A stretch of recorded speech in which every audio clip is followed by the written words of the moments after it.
Narcissist, or arsehole. Hello, I'm H.G. Tudor. Commonly, people pose the question, is this person I'm dealing with a narcissist, or are they just a complete jerk? Are they just an arsehole? Are they an utter douche canoe? It's a valid question. Naturally, the word narcissist does get bandied around a lot these days, and it's often used in circumstances where it is inappropriate. Why is it inappropriate?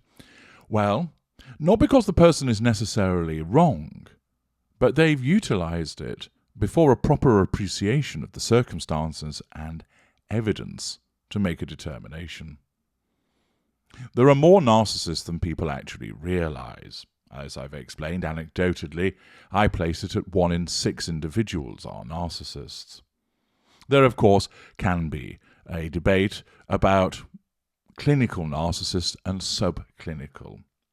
However, the fact is the determination that I make of whether somebody is a narcissist or not follows a strict evidential standard, a review of extensive material over a period of time. And that evidential material that is provided, first of all, has to be scrutinized to ascertain its veracity, i.e., is the material reliable or not? In some instances, I will discount it, and it's not included in the assessment. Once the evidence passes that test, I then look at whether it demonstrates particular narcissistic indicators across a number of fields. And in order to be determined that an individual is a narcissist, they have to score at a particular level, and the threshold is high, across a variety of those fields. Once that determination has been made, if they get over that threshold, then they are determined to be a narcissist, and I analyse, therefore, the cadre and their subschool, again by reference to the evidence. I do all of this through my narc detector, which is a very cost-effective way of enabling you to find out whether you're dealing with a narcissist, whether it's romantically, socially, in your family, somebody at work, or a friend, or a neighbour.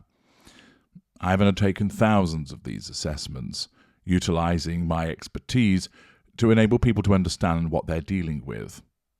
In some instances, people are told they're not dealing with a narcissist, that the individual is narcissistic, meaning that they have strong narcissistic traits and low emotional empathy, but they're not a narcissist.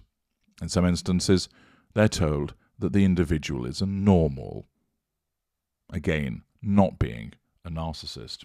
In some instances, individuals are told that the information that's provided is insufficient for a determination to be provided, although that is unusual. Most people are able to provide me with lots of material to be assessed. But the purpose of the narc detector is to allow my expertise of understanding narcissism and my ability to identify narcissists to be conveyed to you. But many people might not be able to afford to undertake the narc detector, or quite simply, they want a sort of guide as to what they're dealing with amongst many people around them. How then can you make a determination as to, am I dealing with a narcissist, or am I just dealing with an arsehole? Well, there are various categorizations. If somebody has behaved in a particular way to you once, it's a one-off incident, and you want to determine, has that behaviour that I found unpleasant and reprehensible, distasteful, has that amounted to the behaviour of a narcissist? The answer is, you cannot make a determination. You might be dealing with a narcissist, but you cannot make a reliable determination off one act alone. Why is that? Well, quite simply, everybody has the capacity to behave in an adverse fashion towards somebody else at one point or other in their lives. An empathic person can punch somebody else in the face. An empathic person can lose their shit and go nuts, flinging things around. A normal person can do those things, as can a narcissistic person and, of course, a narcissist. Whilst narcissists exhibit fury and non-narcissists exhibit anger, anger can often manifest in a useful way and in a destructive way. If you want to understand more about the distinction between anger and fury, please read my book, Fury. You'll find it on Amazon, and you'll also find it in the Knowledge Vault, link in the video description. But the litmus test that if you are witnessing a one-off incident, you cannot say that that means this person is a narcissist, nor can you say that they're not. But the point is, you cannot make that determination. What if you're witnessing infrequent behaviours which are problematic, say every few months? Well, in that instance, the individual is unlikely to be a narcissist, because if there are, most narcissists would struggle to keep the poor behaviours under wraps with such gaps in between the incidents. It might be, of course, that your involvement with the individual is intermittent, and therefore, if it's the case that each and every time you interact with this person there is a problem, then that in itself suggests that there may be much more to investigate. But if you repeatedly see this person, and most of the time their behaviour towards you is good, and it's just intermittently that they're a problem, it's unlikely that you're dealing with a narcissist, because that level of exposure to a narcissist would mean you would see far more of the poor behaviours and devaluing activity. It might, of course, mean that you're dealing with a narcissist that has a very good facade, which could be a greater, but remember, greaters are extremely rare, and if you are going to be dealing with a narcissist, they're most likely to be lesser or mid-range, and thus they will not be able to maintain their good behaviour as often if you're dealing with them a lot of the time. So if the poor behaviour only manifests once in a blue moon every 6 months or so, then in the circumstances, it's unlikely that you're dealing with a narcissist. If you're seeing poor behaviours which are repeated frequently, but over a short period of time, there's a possibility that you're dealing with a narcissist. What has to be borne in mind again is that an individual can act up as a consequence of an external stressor where they're not a narcissist. So, for instance, an empathic person who is under a lot of stress from work and difficult finances may, over a 6-week period, repeatedly be problematic. That doesn't mean, of course, that they're a narcissist. It just demonstrates that there has been a diminution in their emotional empathy, causing them to act out. However, you should proceed with caution in dealing with such a person. If, for example, you have known them for 10 years and hitherto there was never a problem, and then all of a sudden they start being problematic over a 6-week period, it's unlikely that they are a narcissist, because when you look at that elongated period, for most of the occasion, they haven't been a problem. But if you've only just met this individual, or your dealings have only just been arising with this person, say, for instance, you've just started work with them, and from the off you start seeing issues, but it's only over a short period of time, then it's possible that you're dealing with a narcissist, and you need to proceed with caution with regard to such an individual.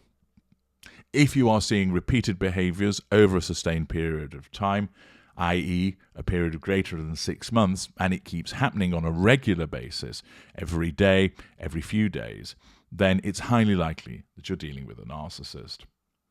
That's a rough and ready guide to assist you with regard to a determination between someone just behaving as an arsehole, either because occasionally they're prone to do that, or because ordinarily they're a decent person, but they're acting like an arsehole because of an external stressor, and when you're dealing with a narcissist. Understand that your ability to detect is not as attuned as mine, and therefore what I've provided you with is in effect a filtering guide to get you started. And the best option always, of course, is where you have repeated involvement with this individual, or that they play a significant part in your life, you need that formal determination. And therefore, I'd encourage you to utilize the narc detector. I would point out that ultimately, if someone's behavior is problematic towards you, then it's actually your response that matters most. So whether they're a narcissist, or whether they're an arsehole, or whether they're a decent person that is behaving poorly towards you, at the end of the day, you can cure the problem by simply removing yourself from dealing with them. If you have nothing to do with that person, their behaviour cannot be a problem towards you, and therefore you should consider activating that approach. In other instances, if you don't wish to do that, then you can consider attempting some form of resolution or bringing about change in the individual. Where they're a non-narcissist, they are more open to having their behaviours changed and are capable of change and capable of resolution because there isn't that fixed pathological need to manipulate, seek fuel, obtain control, obtain character traits and residual benefits. And therefore you're not going up against the narcissism. You are able to effect change in the behaviours. Sometimes it may take a period of time to achieve that, and you have to make a determination as to whether you're willing to invest that time and effort and expose yourself to perhaps some poor behaviours in the prospect of bringing about change. In other instances, understand that if the person you're dealing with is a narcissist and you haven't realised this yet, your attempts to bring about resolution and change will fail. You are never going to change a narcissist. If you wish to play safe, the simple answer is where you're dealing with somebody whose behaviour is causing a problem, cut them out of your life. In some instances, you may think, well, that's not so simple. But actually, after a while, you can start to do that. And even if they're not a narcissist, the fact that they're causing a problem for you is something that you shouldn't have in your life. So get rid of them. Of course, you can make an assessment as to whether you believe that they're worth holding on to, but you should only do that once you've established that whether or not you're dealing with a narcissist. If you are dealing with a narcissist, then you obey the first golden rule of freedom. You get out and you stay out. And if for some reason, and there are very few legitimate reasons why, you cannot do that, then you should access my other materials, such as how to co-parent with a narcissist, how to handle a parental narcissist, or organise an audio consultation, so I can take you through the steps where you can deal with this individual on an almost no-contact basis. If you find out that you're not dealing with a narcissist, this opens up other opportunities for you to resolve the issue if you wish, by continuing to interact with them. Even where you determine the person is not a narcissist, you may decide, well, I still don't want to have anything to do with them because I don't want to subject myself to the poor behaviours. If, however, you think that the relationship is worth holding on to, that you want to put the time and effort in to bring about change, then you have the opportunity to do so because you're not dealing with a narcissist. Accordingly, you can make an initial determination based upon the level of interaction that you've had with this person to see whether it's likely you're dealing with a narcissist or whether it's unlikely. Thereafter, you can fine-tune matters by undertaking an arc detector to make that final determination. But essentially it comes down to looking at the evidence and the period of time over which you've had the interactions with the individual and the occasions on which their poor behaviour manifests. I'm H.G. Tudor. Thank you for listening.